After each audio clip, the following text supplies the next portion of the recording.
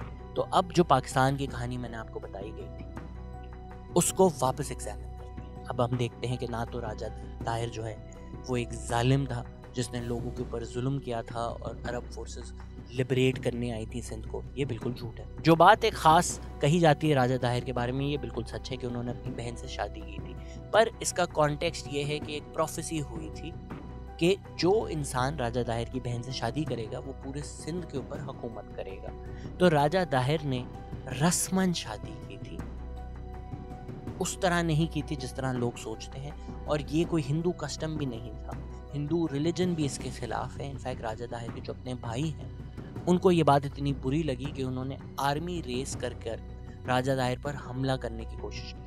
ضروری نہیں ہے کہ آپ کسی کو اگر ہیرو مانتے ہیں یا اگر اس کا کوئی ایک پولیٹیکل رول ہے جس کی آپ تعریف کرتے ہیں تو آپ ان کی ذاتی زندگی یا ان کے ہر رائے یا ان کی ہر ایکشن کو ڈیفینڈ کریں یا سپورٹ کریں۔ مجھے بھی یہ بات عجیب لگتی ہے جو انہوں نے رسماً کی، پر وہ سندھ کے ہیرو اس وجہ سے نہیں ہیں، اس وجہ سے ہیں کہ انہوں نے سندھ کی دھرتی کو ڈیفینڈ کیا۔ دوسری بات جو آتی ہے کشتیاں لوٹنے کی، اس میں بھی جس وقت جہاں ابھی بھی سندھ میں کچے کے ڈاکو ہوتے ہیں، اس وقت بھی ڈاکو تھے جن کا کوئی ڈائریکٹ کنٹرول راجہ طاہر کا نہیں تھا۔ انفیکٹ راجہ طاہر نے کئی جگہ یہ بھی لوگ کہتے ہیں کہ راجہ طاہر نے کہا کہ میں ان کو کنٹرول نہیں کر سکتا، روک نہیں سکتا، میرا ان پہ کوئی اثر و اثر نہیں ہے۔ تو جو کہانی ہے کہ ایک عورت کی پکار پہ حجاج بن یوسف بڑے کوئی نرم دل فیمنسٹ تھے، ہم نے دیکھ لیا کہ وہ نرم دل بھی نہیں تھے۔ ہم نے یہ بھی دیکھ لیا کہ جی ایم سعید بتاتے ہیں کہ عرب لے جا کر کئی سندھ کی عورتوں کو بیچا گیا۔ تو ایسا نہیں ہے کہ ایک عورت کی عزت کے لیے یہ سب ہوا تھا۔ راجہ طاہر کی اپنی 2 بیٹیوں کو عراق لے کر گئے، وہاں جو بغداد کے خلیفہ ہیں ان کو پیش کیا گیا۔ راجہ طاہر کی 2 بیٹیاں سریا دیو اور پرائمل دیو۔ بڑی بیٹی سریا دیو پہ بغداد کے خلیفہ کا دل آ گیا، انہوں نے اس کو ہاتھ سے پکڑا اور کھینچا اور اپنی طرف لیا۔ سریا دیو نے ان کا ہاتھ چھڑاتے ہوئے وہ پیچھے ہوئیں اور انہوں نے کہا کہ میرے بادشاہ، یہ غلام آپ کے ساتھ ایک رات بھی گزارنے کے قابل نہیں ہے۔ محمد بن قاسم نے ہمیں آپ کے پاس بھیجنے سے پہلے 3 رات ہمارے ساتھ راتیں گزاری، یہ ذلت آپ بادشاہوں کے لیے نہیں۔ یہ سن کر بغداد کے خلیفہ سیخ پا ہو گئے اور انہوں نے حکم دیا کہ محمد بن قاسم کو ایک گائے کی چمڑی لیدر سے بھرے ہوئے صندوق میں ڈال کر میرے پاس پیش کیا جائے۔ جو پاکستان کا ہیرو ہے جس کے پیچھے ہم لوگوں نے پورٹ کا نام رکھا ہے محمد بن قاسم، اس کا اسی صندوق میں انتقال ہو جاتا ہے، اور جب اس کی لاش پیش کی جاتی ہے تو بغداد کے خلیفہ کہتے ہیں کہ دیکھو او راجہ کی بیٹیوں، دیکھو اس کو جو میرا حکم نہیں مانتا۔ اس راج کے ہر خطے میں میرا حکم چلتا ہے، لوگ میرے حکم پہ اپنی جان تک دے۔ یہ سن کر سریا دیو کے چہرے پر ایک آدھی سی مسکراہٹ آئی اور اس نے بولا کہ راجہ، آپ کا حکم تو سب مانتے ہوں پر آپ کے دل میں کوئی سمجھ نہیں۔ محمد بن قاسم نے تو مجھ پر ہاتھ بھی نہیں لگایا، لیکن اس نے میرے باپ کا قتل کیا، اس نے میرے آباء و اجداد کا سندھ تباہ کیا، ہمیں غلام بنایا، اور میں نے آج اس کا بدلہ لیا، اور آپ نے اپنی عقل استعمال کیے بغیر، کوئی انویسٹیگیشن کیے بغیر حکم جاری کر دیا۔ یہ سن کر بغداد کے خلیفہ نے دونوں بیٹیوں کو اریسٹ کرنے کا حکم دیا۔ اس کہانی کے بارے میں آپ پڑھ سکتے ہیں منان آصف کی کتاب اے بک آف کانکویسٹ میں، ہم اس کو ایک DP بک کلب کی ویڈیو میں ڈیٹیل میں بھی ڈسکس کریں۔ اب آپ خود مجھے بتائیں کہ یہ کیسا ہیرو ہے؟ ایک شخص جو نہ تو کوئی بہترین کمانڈر تھا، نہ تو اسلام کے لیے جنگ لڑ رہا تھا، اور جس کا انجام یہ ہوا کہ ایک گائے کی چمڑی کے صندوق میں اس کو ڈال دیا گیا جب تک وہ مر نہیں گیا۔ اور ایسے شخص کو ضیاء الحق نے پہلا پاکستانی بنا دیا، جس کی موت کی وجہ یہ تھی کہ اس کے جو باس تھے ان کو یہ غصہ تھا کہ میری ہم بستری کرنے سے پہلے اس لڑکی کے ساتھ محمد بن قاسم نے کیسے ہم بستری کر لی. یہ ہے فتح سندھ کی حقیقت. اور پاکستان سٹڈیز میں جو جھوٹ پڑھایا جاتا ہے اس کی ایک بہت بڑی وجہ ہے چچ نامہ کتاب. اگین منان احمد آصف کی آپ کتاب پڑھیں بک آف کانکویسٹ, وہ آپ کو کیسے بتاتے ہیں کہ جو چچ نامہ ہے جس پہ برٹش ہسٹورینز پھر پاکستانی ہسٹورینز جو لائے کرتے ہیں وہ ہسٹری نہیں ہے. تو ہم وہ کہانیاں سچ مانتے ہوئے چل رہے ہیں. ابھی بھی وہ کہانیاں ہیں جو عرب کانکویسٹ کرنے والوں نے وکٹمز کے بارے میں لکھی ہیں. کیونکہ راجہ داہر کی اپنی سائیڈ آف دا اسٹوری تو ہمیں پتہ ہی نہیں, یا تو وہ تاریخ لکھی نہیں گئی یا تو مٹا دی گئی. جیسے وہ ایک فیمس کہاوت ہے کہ جب تک شعر لکھنا نہیں شروع کرے گا ہر کہانی شکاری کو ہی گلوریفائی کرے گی. اسی طرح پاکستان کی تاریخ نے سندھ کی تاریخ کو مٹا دیا ہے. آپ جا کر پڑھیں زمین کی تاریخ, آپ جا کر پڑھیں سندھ کی تاریخ, تاکہ آپ جان سکیں آپ کون تھے, تاکہ آپ جان سکیں آپ کون ہیں. پڑھیں, لکھیں, اپنی کہانیاں جانیں اور اپنی کہانیاں سنائیں, تاکہ جن لوگوں نے محمد بن قاسم کو آپ کا ہیرو بنا دیا وہ کل کو خادم رضوی کو بھی آپ کا ہیرو نہ بنا دے. اگر آپ چاہتے ہیں کہ ڈاکٹر شاہ نواز کے مرڈر جیسے واقعے سندھ میں عام نہ ہوں, سندھ کی رواداری, سندھ کا پلورلزم, سندھ کی ٹالرنس, سندھ کی ایکسیپٹنس, سندھ کا جو پیار بھرا کلچر ہے وہ جاری رہے, تو اس سندھ کا ہیرو ہونا چاہیے راجہ طاہر, نہ کہ محمد بن قاسم. یہ جان لو کہ اگر ضیاء الحق کی نظر میں پہلا پاکستانی وہ تھا جس نے سندھ کی عورتوں کے ساتھ زیادتی کی, جس نے سندھ کی عورتوں کو بیچا, جس نے سندھ کی ریسورسز چوری کی, تو ضیاء الحق کیا کرنا چاہتا تھا سندھ کے ساتھ. پڑھو, لکھو, جانو, بولو, تاکہ یہ آپ کے ساتھ نہ ہو سکے.